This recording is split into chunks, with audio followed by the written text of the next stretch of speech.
Bonjour et bienvenue sur Terre. Vous ne la reconnaissez pas? C'est normal, vous la voyez telle qu'elle était, il y a 540 millions d'années. Et je vous rassure, vous ne la reconnaîtriez pas non plus si vous la visitiez dans 250 millions d'années. Notre planète bouge, change, évolue. Nous n'en sommes que des locataires temporaires et nous faisons tout pour que ce temporaire soit le plus court possible.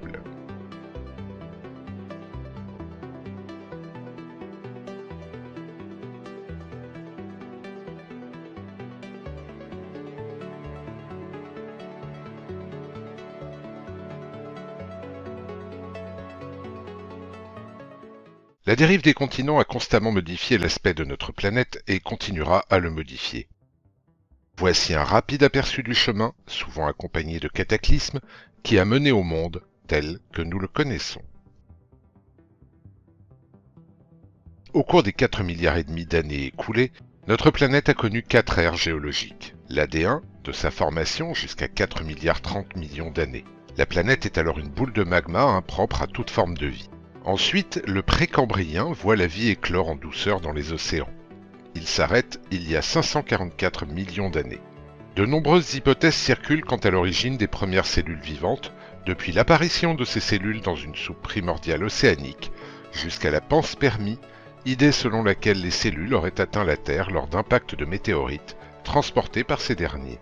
À la fin de la période cambrienne, des traces de vie pluricellulaire complexes apparaissent. Le Paléozoïque, jusqu'à il y a 245 millions d'années, est le royaume des algues, bactéries et éponges, avant que les poissons n'apparaissent, puis quelques vertébrés primitifs. Les premiers reptiles se développent à la fin de cette ère. Le Mésozoïque est l'âge des dinosaures, mais aussi des oiseaux et des mammifères. Il laisse la place au Cénozoïque, il y a 66 millions d'années. Cette ère voit l'extinction des dinosaures et l'apparition du genre Homo, il y a seulement 2 800 000 ans. L'Homo sapiens, nous, en d'autres termes, n'apparaît qu'il y a 300 000 ans. La Terre a connu 5 extinctions de masse au cours des 500 millions d'années écoulées. La plus connue est celle qui a frappé les dinosaures il y a environ 66 millions d'années, mais il y en a eu avant et il y en aura d'autres. Quant à la 6e extinction de masse, elle se profile en ce moment même dans ce que l'on nomme l'ère de l'Anthropocène, ou quand l'homme provoque des changements majeurs sur la géologie et les écosystèmes de la Terre. Elle menace 1 million d'espèces de plantes et d'animaux à cause de la déforestation, de la chasse et de la surpêche. De plus, nous projetons chaque année des milliards de tonnes de CO2, ce qui provoque de rapides changements de notre climat. Si nous continuons au rythme actuel, le niveau d'une extinction massive sera atteint dans quelques siècles, autant dire demain, à l'échelle de vie de notre planète. Maintenant, regardez ce petit caillou qui dérive dans l'espace. Il se déplace en ligne droite, sans objectif, sans notion de justice, de bien ou de mal.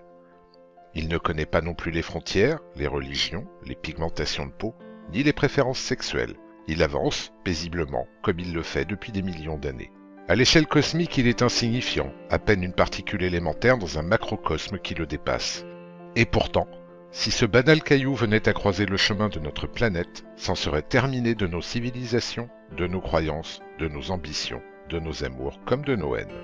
Les dangers qui nous guettent sont bien assez nombreux pour ne pas en devenir un nous-mêmes.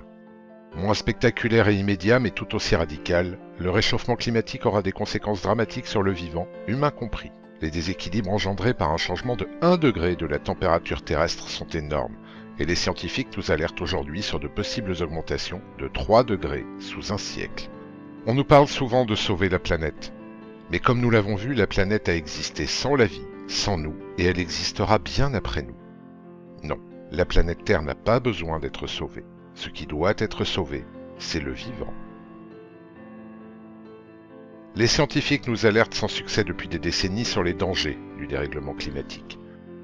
Nous avons les indicateurs, connaissons les causes du problème et connaissons même les solutions. Par ailleurs, il nous est déjà difficile d'atteindre la Lune, alors envisager un transfert massif d'êtres humains vers une autre planète, sachant qu'aucune n'est habitable dans le système solaire, n'est pas une option. Il n'existe pas de plan B, et il n'en existera pas avant un très long moment. Quand les dinosaures se sont éteints, ils ne pouvaient ni comprendre ni s'opposer à ce qui les a frappés. Nous, si. Alors, quelle est notre excuse ?